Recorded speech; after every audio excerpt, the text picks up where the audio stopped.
अब आप बार बार कह रहे राजा बनो राजा बनो राजा बनो राजा बनो भरत, तो आपका क्या होगा मैं इस पर विचार कर रहा हूं। कहीं ऐसा तो नहीं कि खामियाजा आपको भी भुगतना पड़े मेरे कारण। भरत जी ने कहा मैं नहीं चाहता हूं कि मेरा गुरुदेव मेरे कारण कहीं रसातल में चला जाए, मैं नहीं चाहता हूं। मेरे गुरुदेव का अस्तित्व अगर बचा रहेगा तो अयोध्या का अस्तित्व बचा रहेगा। मैं अपने गुरु के अस्तित्व को खोना नहीं चाहता हूं। अभागा भरत कहीं गुरुदेव के अस्तित्व को रसातल में न ले जावे, इसलिए कृपा करो मेरे ऊपर, मुझे राजा बनाने के लिए आप मत कहो, क्योंकि मोह राज हठ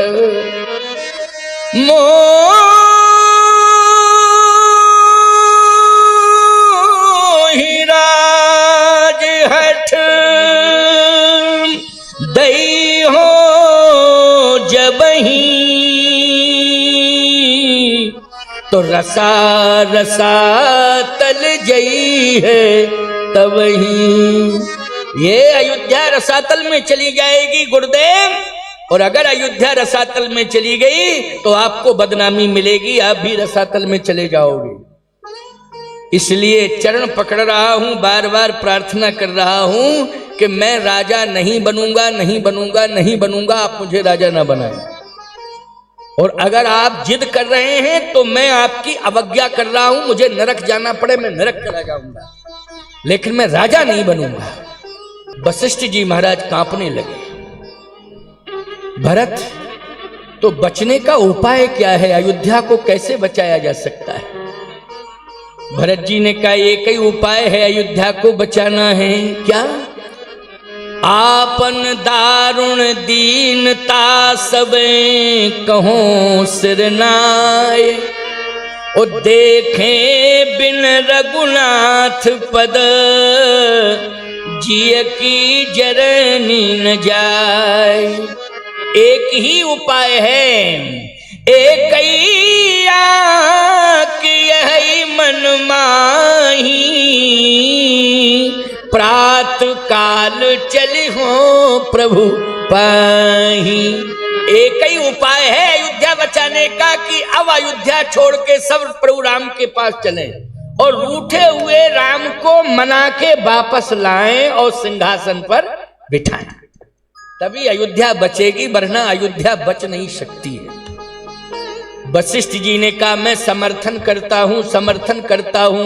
अवश्य चलिए बन राम जह भरत मंत्र भर कीन, और शोक सिंधु बूढ़त सवन तुम्हें अवलंबन दीन। अवश्य चलिए, इसका मतलब है कि गुरुदेव ने भरत जी का समर्थन किया है कि भरत अवश्य चला जाए, अवश्य चला जाए, अवश्य चला जाए।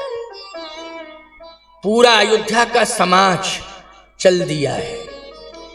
कौशल्या जी भी चल रही हैं, सुमित्रा जी भी चल रही हैं। कैकेयी मूर्छित होकर के गिर पड़ी। क्यों? पति चला गया और पुत्र ने मेरा त्याग कर दिया, अब मैं कहीं की भी नहीं रही हूं। मूर्छित होकर गिर पड़ी, सिर पृथ्वी पर बार बार पटक रही है कि मौत आजा आजा आजा, मुझे ले जा ले जा ले जा।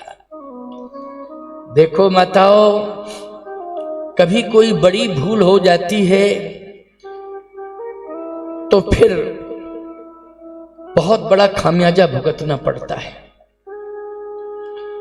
और उस समय एक ही डिमांड रहती है कि अब तो बस मौत आ जाए, मौत आ जाए, मौत आ जाए। एक ही डिमांड केवल।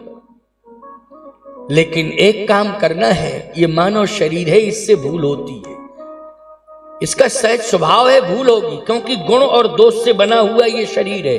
तो जब गुण और दोष से शरीर बना हुआ है तो ये चैलेंज नहीं किया जा सकता है कि इसमें कोई दोष नहीं है, इसमें गुण ही गुण है। नहीं, इसमें गुण भी हैं, इसमें दोष भी हैं। अरे तुम्हारी बात नहीं कर रहा हूं मैं, अपनी भी बात कर रहा हूं, सबकी बात कर रहा हूं। सब में गुण और दोष है, बस इतना डिफरेंस है। अंतर केवल इतना है कि तुम में गुण और दोष बराबर होंगे, क्योंकि सज्जन हो, कथा सुन रहे हो, गुण दोष बराबर। और हम महात्मा हैं, हम में गुण ज्यादा है, दोष कम है, बस इतना ही अंतर है। बोलो भाई, तुम लोगों में गुण और दोष बराबर होंगे और हम में अंतर तुम में इतना ही है कि हम में गुण कुछ ज्यादा होंगे और दोष कम होंगे, इसलिए तुम हमको सम्मान दे रहे हो। और संसार में परमात्मा केवल एक ऐसा है जिसमें गुण ही गुण है, कोई दोष नहीं है, केवल वो ईश्वर है, ईश्वर के अलावा कोई नहीं। उसमें गुण ही गुण है, किसी भी प्रकार का कोई दोष है ही नहीं, वो है परमात्मा। और परमात्मा एक ही होता है, अनेक नहीं। बोलो, परमात्मा केवल एक है, हम सब अनेक हैं लेकिन परमात्मा एक है। और उस परमात्मा में गुण ही गुण है, किसी भी प्रकार का कोई दोष है ही नहीं। लेकिन केकई माथा पटक रही है, अब क्या करूं मैं, चल नहीं सकती है, उठ नहीं सकती है, चल भी नहीं सकती है, क्योंकि चिंता में डूब गई है। जब सब जा रहे थे तो कौशल्या जी को दया आ गई और जहां केकई मूर्छित पड़ी थी, कौशल्या जी पहुंची और कौशल्या जी ने केकई की भुजाओं को पकड़ लिया, कहा बहन मैं तुझे राम के पास ले चलूंगी, मैं ले चलूंगी। मैं हाथ का सहारा दिया और सहारा देकर के केकई को ले जा रही है कौशल्या। भरत ने देखा, लेकिन कौशल्या चूंकि सहारा दे रही है इसलिए हिम्मत नहीं पड़ी भरत की कुछ बोलने की, क्योंकि सहारा कौन दे रही है, कौशल्या दे रही। जब बड़ा कोई सहारा देता है ना तो छोटों के बोलने की हिम्मत नहीं पड़ती है। मर्यादा है, इसको मर्यादा कहते हैं, याद रखना। चाहे जितना भी विरोध क्यों ना हो रहा हो, लेकिन अगर कोई बड़ा सहारा दे रहा है तो फिर मर्यादा यही है कि छोटे को मौन हो जाना चाहिए, उस समय कुछ बोलना नहीं चाहिए। तो भरत ने देखा कि स्वयं बड़ी माँ जो है सहारा दे रही है। बोलो भाई, कौन ले जा रही है राम जी तक केकई को, जल्दी बोलो। कौशल्या। अच्छा बोलो, अगर कौशल्या छोड़ के चली जाती तो केकई प्राण त्याग देती कि नहीं त्याग देती, जल्दी बोलो। प्राण त्याग देती केकई। और केकई अगर प्राण त्याग देती तो ये कन्फर्म है कि राम जी वापस लौट के अयोध्या नहीं आते, नहीं आते अयोध्या। क्योंकि केकई ने जो भी किया है वो प्रभु राम के कारण किया है। किसके कारण किया है, प्रभु राम के कारण किया है। जो भी किया है प्रभु राम के कारण किया है। अच्छा एक बात बताओ, जब मंथन हुआ है, समुद्र मंथन, तो विष निकला है तो शंकर जी ने पिया है कि नहीं पिया है? अच्छा किसके कारण पिया है? क्योंकि वो विष की इतनी प्रबल ज्वाल थी, वेग था, और इतना वेग के साथ विष निकल रहा था कि लगता था कि पूरा संसार झुलस जाएगा, पूरा संसार झुलस जाएगा। अच्छा ये संसार है किसका? भगवान का है। बोलो, प्रभु का बनाया हुआ संसार है कि नहीं? अगर ये संसार झुलस जाता, नष्ट हो जाता, तो प्रभु की दुनिया नष्ट हो जाती कि नहीं हो जाती? तो सही बताओ, भगवान शंकर ने विष को पी लिया। किसके कारण पी लिया? कि मेरे प्रभु का बनाया हुआ संसार है, ये कहीं नष्ट ना हो जाए, इसके लिए मैं विष को पी रहा हूं। तो केकई ने जो अपयश रूपी विष पिया है, वो किसके कारण अपयश रूपी विष पिया है? जल्दी बोलो। प्रभु राम के कारण। किसके कारण पिया है? देवताओं के कारण। किसके कारण पिया है? यज्ञ के कारण। किसके कारण पिया है? गौ के कारण पिया है। किसके कारण पिया है? संतों की रक्षा के कारण पिया है। बोलो, ये अपयश रूपी जो विष पिया है वो इसी कारण से पिया है कि नहीं पिया है? ऐसा मत मानना कि भरत के कारण पिया है, नहीं नहीं। भगवान का जो संकल्प है, जो घोषणा पत्र है, वो घोषणा पत्र भगवान का साकार हो जाए कि निश्चरहीन करो मही भुज उठाए प्रणकीन, सकल मुनन के आश्रमन जाए जाए सुख दीन। इसके लिए सबसे पहला सहयोग अगर हुआ है तो केकई अम्बा का हुआ है। आज केकई को कुछ भी हो जाता तो राम जी निश्चित रूप से इतने रूठ जाते अयोध्या वासियों से, और खास तौर से भरत से सबसे ज्यादा रूठ जाते कि वापस कभी नहीं आते, 14 साल बाद भी नहीं आते अयोध्या। लेकिन कौशल्या संभाल रही है किसको? कैकेयी को संभाल रही है। कौशल्या भरत को भी संभाल रही है। और कौशल्या विचारवान श्रोता हो, अगर विचार किया जाए तो उर्मिला, मांडवी और श्रुतकीर्ति तीन जो बहुएं हैं उनको भी कौन संभाल रही है? कौशल्या। सास है ना, बड़ी सास संभाल रही है। नहीं तो बड़ा कष्ट है ना। 14 साल के लिए उर्मिला का पति भी गया है कि नहीं गया? बोलो कितने साल के लिए गया है? 14 साल के लिए गया है। मांडवी भी आज रो रही है कि मेरी बहन सीता, बड़ी बहन सीता, जो इतनी कोमलांगी है कि पलंग पीठ तज गोद हिंडोरा, सिय न दीन पग अवन कठोरा, लेकिन आज बिना पदित्राण के कंठ का कीर्ण मार्ग पर चल रही है मेरी बड़ी बहन। बोलो कष्ट है कि नहीं मांडवी को? यही कष्ट श्रुतकीर्ति को है, यही कष्ट उर्मिला को है। लेकिन इन तीनों बहुओं को कौन संभाल रही है? जल्दी बोलो। कौशल्या संभाल रही है। कैकेयी को कौन संभाल रही है? कौशल्या संभाल रही है। भरत को कौन संभाल रही है? कौशल्या संभाल रही है। माताओं, हर घर में कौशल्या होना चाहिए। राम राज्य एक दिन जरूर आएगा। अगर हर घर में कौशल्या हो जाए तो राम राज्य एक दिन जरूर आएगा, कौशल्या के कारण आएगा। इसलिए कौशल्या बनने की आवश्यकता है। कौशल्या बनने का अर्थ जानती हो क्या है? कौशल्या बनने का अर्थ यह है कि सबको संभालो और सबको अपना समझो। पराया परिवार में किसी को मत समझो, सब पूरे परिवार को अपना समझो। अगर परिवार में जितने भी बच्चे हैं, अपने बच्चे को ही अपना मत समझो, पूरे परिवार के बच्चों को अपना बच्चा समझो, उनको संभालो। इसका अर्थ है कौशल्या। इसलिए कौशल्या बनने की जरूरत है। ये रामचरितमानस इसलिए लिखा गया है कि घर घर में राम राज्य आ जावे। लेकिन रामचरितमानस की घोषणा यही है कि हर घर में कौशल्या आनी चाहिए, और कौशल्या आएगी तो पूरा घर संभल जाएगा। आज कैकेयी को साथ में ले जा रही है। भरत जी के साथ पूरा समाज चल रहा है। श्रृंगबेरपुर आ गया। श्रृंगबेरपुर है चित्रकूट अयोध्या के बीच में, प्रयाग के पास है श्रृंगबेरपुर। श्रृंगबेरपुर का राजा निषाद है। भगवान राम ने जो गंगा पार किया था, केवट वहीं रहता है। केवट की नाव में भगवान श्रृंगबेरपुर में ही बैठे हैं, वही श्रृंगबेरपुर है। श्रृंगबेरपुर आया तो श्रृंगबेरपुर के राजा ने भरत को मारने का संकल्प ले लिया। देखिए आप कि मैं भरत को जीवित नहीं छोड़ूंगा। समस्या इस बात की है कि भरत जी का कहना यह है कि कोई शस्त्र नहीं उठा सकता है। अब बोलो भाई, कोई वार करेगा तो वार करने वाले के वार को बचाने के लिए आधार चाहिए कि नहीं चाहिए? कुछ तो आधार हाथ होता है, हाथ में कोई हथियार हो वो होता है आधार।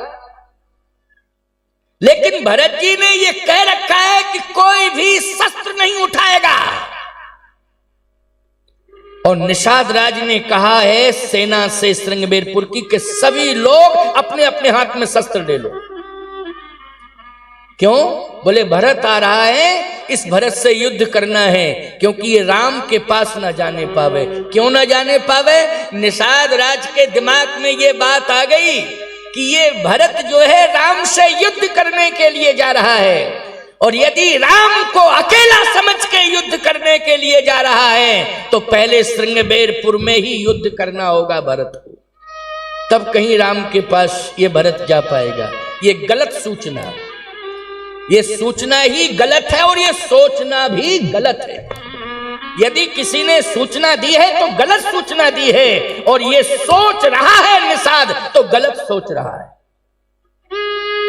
क्योंकि भरत जी राम से युद्ध करने नहीं जा रहे हैं। राम ही भरत मनावन जाहि, भरत जी तो राम जी को मनाने के लिए जा रहे हैं, रूठे हुए राम को मनाने जा रहे हैं। लेकिन किसी ने गलत सूचना दे दी कि भरत युद्ध करने के लिए जा रहे हैं। निषाद राज ने कहा कि अपने अपने हाथ में सभी शस्त्र ले लो, हथियार ले लो, युद्ध करना है भरत से। हो सजोयल रो कहूं घाट, ठाट हो सकल मरे के ठाठ, ओ सन्मुख लोहि भरत सन लेऊं, ओ जियत न सुरसरी उतरन देऊं। समर मरण पुनि सुरसरी तीरा, राम काज क्षण भंगु शरीरा। तजहु प्राण रघुनाथ निहोरे, ओ दो हाथ मुद मोदक मोरे। पहले भरत से युद्ध हम करेंगे, या तो भरत को मारेंगे या भरत के हाथ से मर जाएंगे, लेकिन जब तक जिंदा रहेंगे तब तक राम के पास नहीं जाने देंगे। प्यारे, ये संवादहीनता का परिणाम है। ये दूरियां जितनी भी बढ़ रही हैं, चाहे घर घर में बढ़ रही हो, चाहे गांव गांव में बढ़ रही हो, और चाहे नाते रिश्तेदारी व्यवहारिकता में बढ़ रही हो दूरियां, ये संवादहीनता के कारण, क्योंकि आपने बातचीत करना बंद कर दिया है। बोलो भाई, क्या बंद कर दिया? आपस में बातचीत करना बंद कर दिया है। इसी के कारण विरोध शुरू हो रहा है, विवाद बढ़ रहा है। अब इस प्रसंग का अर्थ क्या है? इस प्रसंग का यही अर्थ है कि युद्ध करने के पहले संवाद करना है, मानी बातचीत करनी। यदि बातचीत करने से समस्या का समाधान नहीं होता है तब युद्ध करना है, लेकिन पहले नहीं। आजकल उल्टा होता है, पहले लोग विवाद करते हैं, फिर मुकदमा थाने में पहुंचता है, तहसील में पहुंचता है, अदालत में पहुंचता है, पुलिस पैसा खाती है, वकील पैसा खाते हैं, जज पैसा खाता है, और लड़ लड़ के जब परेशान हो जाते हैं, जमीन जायदाद बिक जाती है, तब कहते समझौता कर लो। तब कहते बाद में समझौता कर लो आपस में। बोलो भाई, सब मिट गया, तब समझौते की बात कर रहे हो। अरे पहले एक बार संघर्ष के पहले बातचीत कर लो। अगर बातचीत के द्वारा समाधान नहीं हो पा रहा है तब अंत में संघर्ष है। लेकिन हो सकता है कि बातचीत करने से ही समाधान मिल जाए, तो बर्बादी बच जाएगी। बोलो, बच जाएगी कि नहीं? बर्बादी बच जाएगी। याद रखना, संपत्ति ही नहीं, जीवन बच जाएगा। प्यारे, बोलो, हो सकता है कि जीवन भी चला जाए संघर्ष में। ऐसी भूल मत करना। रामायण इसलिए सुनाई जा रही है, पहले एक बार बातचीत करो। ऐसी बात नहीं है कि बातचीत से समाधान ना हो जाए, नहीं होता है तो संघर्ष है ही है वो, लेकिन एक बार तो बातचीत करना ही चाहिए। एक संत आ गया, बूढ़ा, वो संत ही है। बूढ़े को हम साधु कहते हैं। जो बूढ़ा होता है उसे हम साधु कहते हैं प्यारे।